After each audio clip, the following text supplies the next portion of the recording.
Buongiorno a tutti amici di mattoscacco.com e ben ritrovati in questo nuovo video. Oggi ci andiamo a vedere una partita, la commenteremo insieme. Al lato dei bianchi abbiamo Silvio Danailov, un forte maestro internazionale, e al lato dei neri il grande, unico, irreprensibile Garry Kasparov.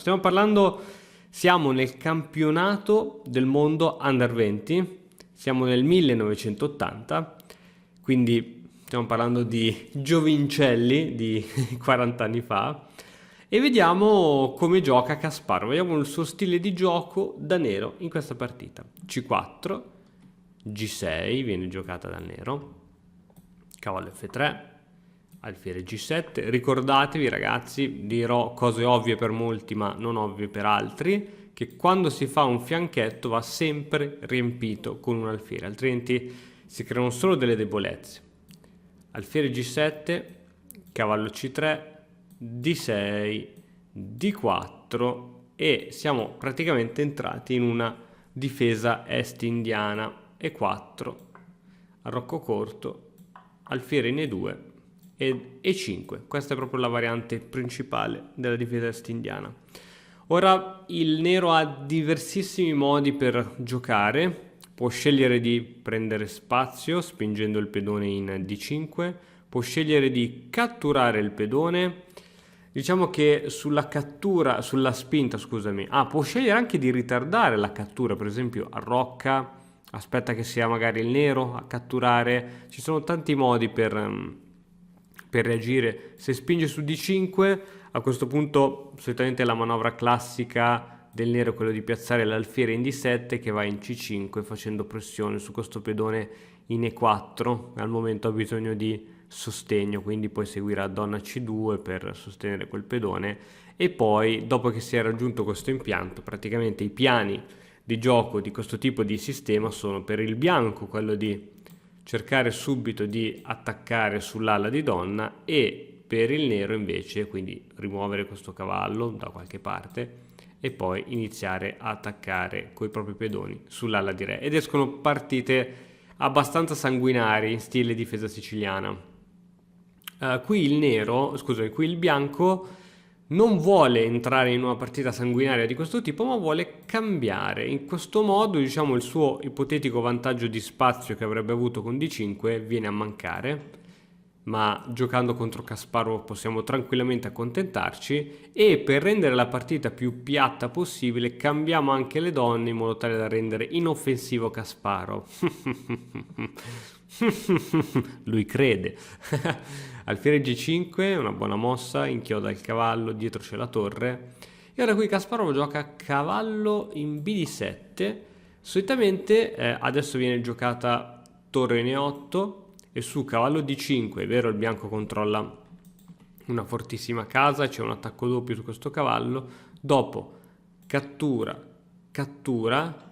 il nero ora ha la possibilità di giocare C6 togliendosi questo pedone arretrato e che crea solo poi debolezze e motivi d'attacco per il bianco. Gioca C6, in caso di cambio ovviamente il bianco farebbe un favore con sviluppo a gratis del cavallo, mentre qui alfiere C4 e dopo cambio, la partita poi è tutta da giocare. Questo cavallo potrà rompere le scatole in molti modi, da qui, eccetera eccetera.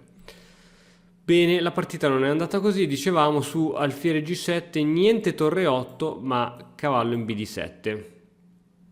Cavallo D5, il bianco è molto felice di aver preso questo avamposto, c'è sempre il cavallo in F6 inchiodato, tuttavia era un po' prematuro per prendersi questo avamposto. È vero, c'è una minaccia su C7, ma è facilmente parabile tramite C6. E ora questo cavallo dove deve andare? Si deve ritirare? Deve tornare indietro? Deve andare da qualche parte? E qui il bianco decide di fare non il kamikaze, dice ok, ormai questo cavallo piuttosto che ritirarlo io vado a prendermi cavallo in E7 con attacco doppio tra re e alfiere. Voglio farti notare una cosa: adesso il bianco, una volta che è arrivato qui, ovviamente re F8 minaccia il cavallo e il cavallo deve assolutamente andare a cambiarsi con l'alfiere. È vero? Cavallo per alfiere potrebbe essere un buon cambio, togliamo la coppia di alfieri al nostro avversario, potrebbe essere un buon cambio, ma facciamo questo ragionamento. Qui ho disegnato le manovre che ha fatto il cavallo prima di sacrificare, di cambiarsi per l'alfiere. Una manovra, 2 manovre, 3 manovre, 4 manovre. Cioè questo cavallo ha fatto 4 manovre alla fine per andarsi a schiantare contro un pezzo avversario che non era mai stato mosso. Se lo pensi in questa logica, tu hai mosso 4 volte un pezzo per mangiarti un pezzo che fino ad allora dell'avversario non aveva mai giocato. È poco logica. Adesso probabilmente la cattura migliore è con la torre in A. Non chiedetemi perché Kasparov cattura con quest'altra torre, questa proprio non la posso capire. E qui adesso ci ritroviamo davanti a questa situazione in cui il bianco ha un pedone debole in E4 che deve pensare a difendere, e uno dei piani tipici di gioco come la spinta C5 per creare poi un solido avamposto in D6 sembra non possibile perché la casa C5 è controllata dal cavallo. Il bianco decide di giocare a rocco lungo. A rocco lungo è una mossa interessante, evita comunque la cattura di questo pedone poiché rimarrebbe sotto quel cavallo, però non è così solida. La mossa più solida sarebbe stata cavallo in E2 e alla prossima poi F3 e poi questo alfiere si potrebbe tranquillamente ritirare da qualche parte. Insomma, questa sarebbe stata sicuramente più solida. A rocco lungo, ok, una mossa sicuramente aggressiva, cavallo C5, il cavallo si prende il controllo di questa casa debole C5 e raddoppia l'attacco sul pedone. Adesso praticamente c'è una mossa praticamente obbligata che è quella di dare l'alfiere per il cavallo. Dato che ci sono 2 attaccanti su questo pedone, rimuoviamo un attaccante. In questo modo però il bianco ha ceduto il controllo delle case scure, quindi si è ritrovato con un alfiere campochiaro che si muove su case chiare che non faranno niente, mentre in questi sistemi, soprattutto con il pedone in E5, le case chiare sono quelle scure. Quindi il giocatore che ha l'alfiere camposcuro, in questo caso è il nero, è colui che ha maggiori possibilità di attacco. Alfiere D3, questo alfiere veramente, lasciatemelo dire, inutile in D3. Ok, sorregge i suoi 2 pedoncini, funge da pedone ma non ha collocazioni migliori, ecco. È il turno di Kasparov che probabilmente qui una persona normale inizierebbe a centralizzare le torri, e invece no, lui dice, dato che qui bisogna giocare sulle case scure, a 5 subito iniziamo a prenderci il controllo di queste case scure in modo tale da togliere sempre più terreno al bianco che è rimasto solo con l'alfiere campochiaro. Torre in H va in E1 proteggendo questo pedone in modo tale che questo alfiere poi in un futuro potrà togliersi da questa diagonale e andare chissà dove. Oddio, in E2 non è che abbia molto da fare, in F1 men che meno. Torre in E8.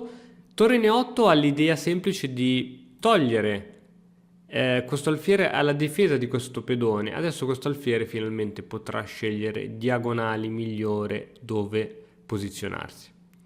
Alfiere in F1, ecco, questa è una mossa, ok, sì, sicuramente era di intralcio lì quell'alfiere, ma qui non è un'ottima posizione, mentre alfiere D8 è un'ottima mossa, non è solo una ritirata d'alfiere, ma è un riposizionamento dell'alfiere che si metterà probabilmente su case migliori, o in B6, oppure in A5, ovviamente dopo che si sarà spinto questo pedone. G3, A4, si guadagna spazio, si fa spazio anche per l'alfiere. Re in C2, il re inizia a cercare di controllare queste case davanti a lui e laterali che sono diventati deboli. Alfiere A5 minacciando la torre. La torre si sposta, va in E3 e ora torre in A in D8. Praticamente il bianco ha perso il controllo sulla colonna D, poiché dopo un cambio di torri e scacco, dopo questa, adesso tocca al bianco. Vabbè, comunque a seguito, supponiamo che toccava al nero, dopo il cambio di torri, il nero avrebbe avuto comunque il controllo della colonna, quindi il bianco decide di farla lui per primo questa mossa e adesso la colonna D è nelle mani del nero, poiché il bianco non può giocare torre qui poiché c'è il cavallo. Alfiere H3, questo alfiere cerca di posizionarsi su una diagonale dove copre tante case e in effetti copre tante case, il problema è che sono case dove i pezzi del nero non ci andranno mai, quindi è una di quelle diagonali vuote che sembra bella da vedere ma purtroppo non fa nulla. F6, questa mossa ha l'idea di sostenere il pedone e di togliere case d'entrata del cavallo. E adesso torre in E2, è importante cercare di controllare le entrate qui e cercare quindi di rendere questo cavallo più libero di muoversi. Re in E7, alfiere in G2, il bianco ha capito che lì l'alfiere non era di grande aiuto, adesso cavallo D3, fortissimo, questo cavallo è fortissimo, si prende praticamente un avamposto su D3 e si minaccia cavallo in B4 con scacco e attacco sul pedone in A2 e immaginati la situazione dove il re vada in B1 per difendere il pedone, può seguire il matto con torre in D1. Quindi questa semplice minaccia di scacco con cavallo in B4 può rivelarsi mortale, motivo per cui il bianco è costretto a giocare a 3. Giocando a 3 si è creato un buco e quindi qui è tutto un gioco di debolezze, molto strategica come partita, e quindi Kasparov decide di prendersi quel buco il prima possibile con cavallo C5 e alla prossima probabilmente seguirà cavallo B3. E dico sempre, faccio sempre questa citazione e non mi ricordo mai chi l'ha fatta, e quando riesci a piazzare un cavallo in terza traversa per il nero o in sesta traversa per il bianco, la partita è già vinta, così diceva questo gran maestro, non mi ricordo chi è. H4, H5 per togliere qualsiasi spirito di iniziativa da parte del bianco, torre in E3 e ora combinazione, soluzione tattica veramente molto carina. G5. L'idea è quella di spingere in G4 e rimuovere il cavallo dal controllo della casa di 2, permettendo alla torre del nero di entrare. Ma questo pedone però sembra in presa e infatti dopo cattura, questo pedone si potrebbe catturare. Non si può purtroppo catturare, la partita continua con torre 2 per controllare il più possibile questa casa. Vediamo che cosa sarebbe accaduto se il bianco avesse catturato. Tac, sulla cattura ti do qualche secondo per vedere il colpo tattico che avrebbe fatto vincere subito la partita a Kasparov.